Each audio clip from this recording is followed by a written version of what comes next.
Greenland? What Yes. happened there? It's crazy. First of all, the Vances, it was just going to be Usha Vance, and then it's going to be both of them. And they're trying to make it into a photo op, but nobody wants to, I guess, appear with the Vances in Greenland. So they stick to the Space Force base. And then all this rhetoric comes out, Gary, about uh, Vance says, we don't really foresee using military force to take Greenland. And Trump says, nope, everything's on the table. Is this for real, this whole Greenland thing? And do you see the America running in with guns trying to overtake Greenland?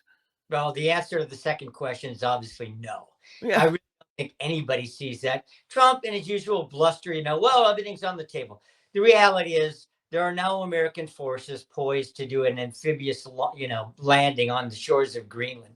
What's interesting about this Greenland thing is that prior to Trump and Vance bringing it up, nobody talked about Greenland. I mean, as you know, Kim, Iceland has sort of become I don't know, tourist destination du right. jour in the last 5 to 10 years. People talk about going to Iceland, but Greenland has just been sitting out there. The reality of it is it is a strategic asset. That's what this is all about. Nothing more, nothing less. It's part of the geopolitical maneuvering between the West and China, in particular, to a lesser degree, Russia. That's what this is about. It is one more. I've been talking about this with Mark a lot over the last several months. The larger geopolitical issue playing out is East versus West. You can talk about NATO, you can talk about other things, but this is really about China versus the U.S. in the long run. And Russia plays a role in that, but that's what this is about. And the Trump administration is very clear that they are not going to give an inch of ground. It doesn't matter whether it's the Taiwanese Straits. It doesn't matter now whether it's Greenland. It doesn't matter. I mean, China circumnavigated Australia. That's something not getting a lot of play. But, China sent a small flotilla of its warships to circle Australia. One more saber rattling maneuver. So that's what this is all about. And I think what happened was, the bottom line was that rather than making a soft diplomatic mission, as they call it, having Usha go and do more of a cultural exchange, it became, our vice president on an American base, I think basically throwing down the gauntlet saying, look, we are not going to cede this strategic territory to China. Have you seen the video? Because I have it to show you. Trump, I guess, paid lots of money to get this made. This video about how we stand with Greenland and how, here, let's watch it. Here it is. Thanks, Tony. Cold silence of the tundra, a bond was born, not from treaties or trade, but from blood and bravery. While Germany controlled Europe, the Nazis set their sights on the Arctic. Greenland became an unwitting combatant, and the United States stepped in, not to conquer, but to protect. In 1943, nearly 1,000 American soldiers, with 4 chaplains, set sail from New York to Greenland, carrying with them hope, duty, and a quiet fear. But their ship was torpedoed by a Nazi U-boat, and the frigid waters of the North Atlantic became a grave. Those 4 chaplains gave up their life vests, giving their lives so that others might live, to protect America and Greenland. Their sacrifices helped win our freedom, and we will never forget. Together, Americans and Greenlanders stood as sentinels at the top of the world. But today, Greenland faces new threats, from Russian aggression and Chinese expansion. Our shared legacy lives on in every joint mission, every Arctic patrol, every partnership forged in the shadow of melting ice and rising tensions. This is not just history, it is destiny. Now is the time to stand together again.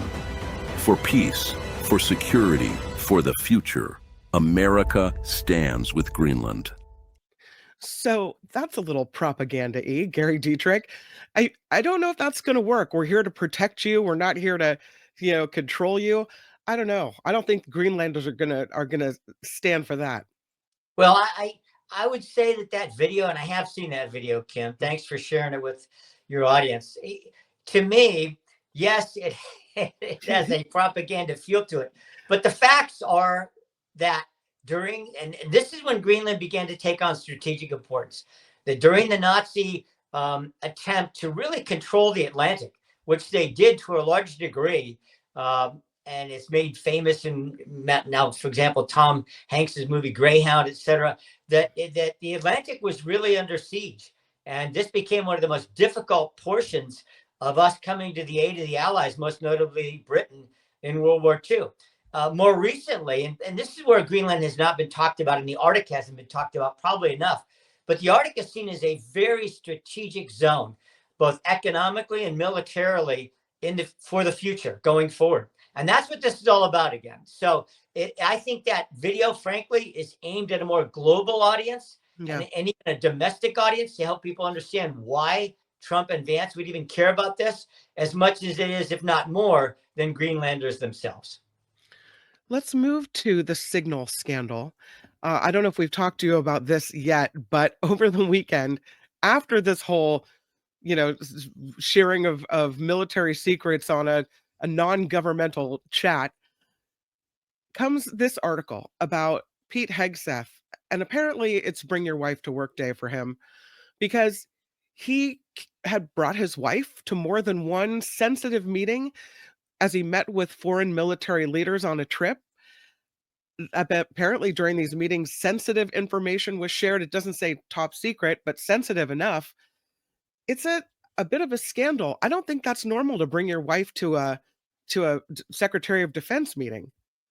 Well, I think Hegseth, he's clearly having stumbles. There's Republican senators that are in particular saying, look, you guys got to tighten up the ship over there, okay?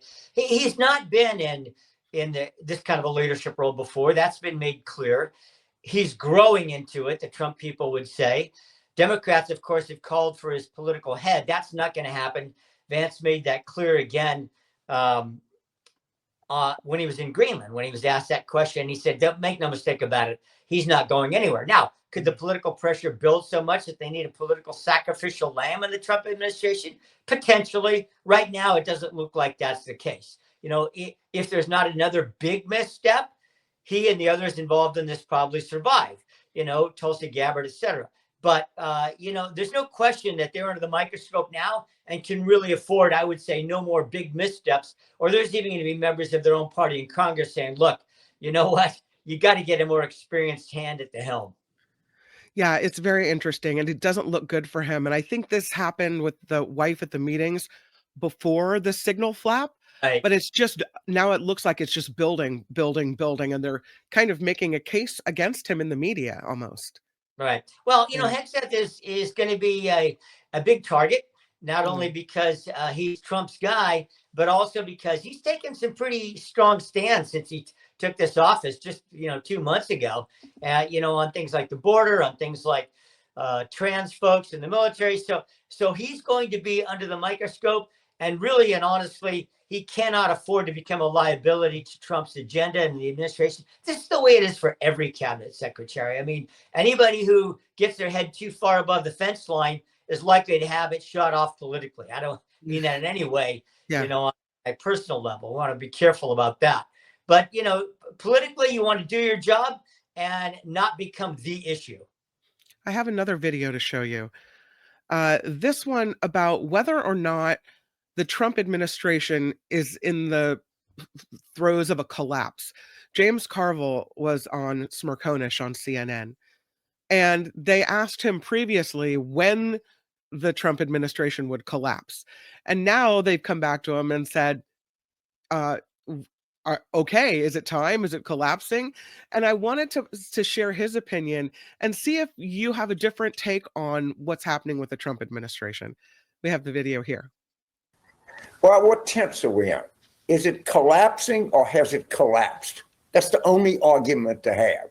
And I was wrong. I said Memorial Day is before April Fool's Day, which the Trump administration should make a national holiday because it so accurately represents who they are. So I'm not really, we're not arguing. We look at what's happening in the markets. We look at what happened on Signalgate.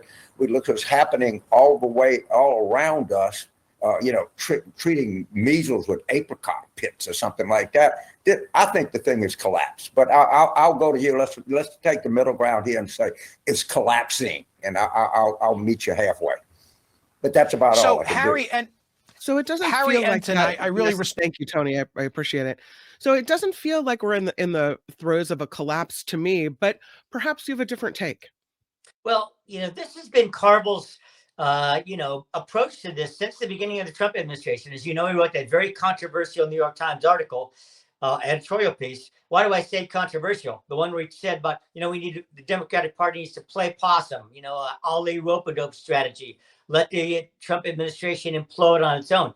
He stuck to that line. That has not been popular amongst many Democrats who say, no, we need to come out swinging with everything we've got. We shouldn't sit there and wait. How long are we going to wait and do this rope-a-dope? The damage that could happen. I really think that, and following that, Smirkanish played a CNN piece where Harry Enton talks about how Trump currently has his strongest approval ratings ever. I mean, even including his first one. So Enton's really making the point, look, the collapse is not there. And, later on, if you look at Smirkanish asked him about Gavin Newsom and saying, we've got a toxic Democratic brand, quoting Newsom, when he cites the CNN and NBC polls at 27%, approval ratings for the Democratic Party. So I think to me, honestly, Kim, this is part of the larger debate going on in the Democratic Party of how weak are we vis-a-vis Trump and what's the strategy to address that? Basically, Newsom's taken an approach of, hey, we need to do a lot of introspection. We have a toxic brand.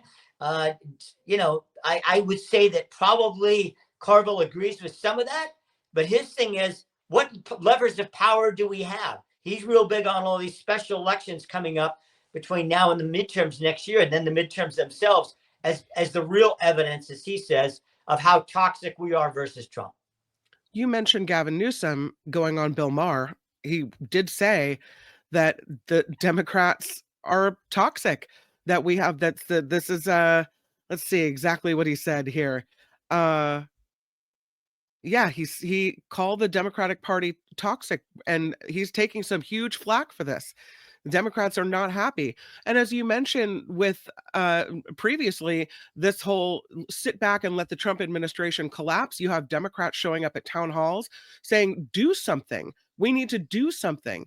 And at least Gavin Newsom seems like maybe he's taking some steps.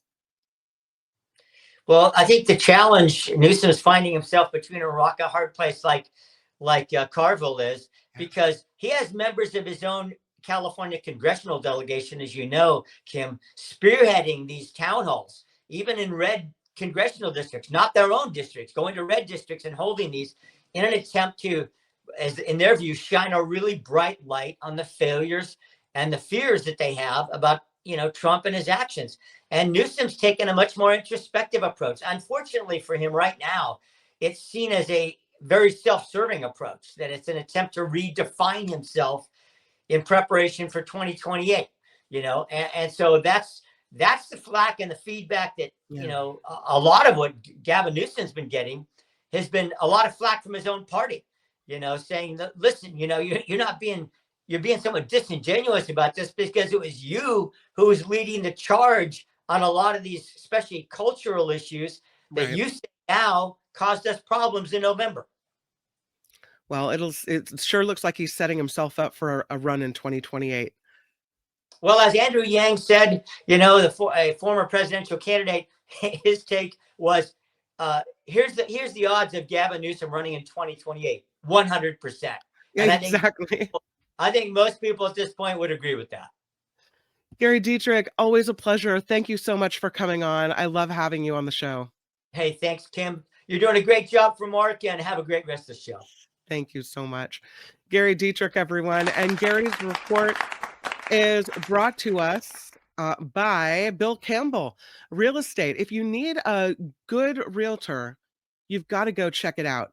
Bill Campbell is at Remax Gold. So if you're relocating into or from Northern California, you need a highly respected real estate professional like Bill Campbell of Remax Gold. You can call or you can text Bill at 530-448-7474. Again, that's 530-448-7474. And he is gracious enough to bring us Gary Dietrich's report every week. Bill Campbell, thank you so much, and check him out if you're in that area. Hi, it's Mark, and I thought that was great. Hit the notification bell, you'll know whenever there's a new video being dropped, and please subscribe to our channel to help us save the universe.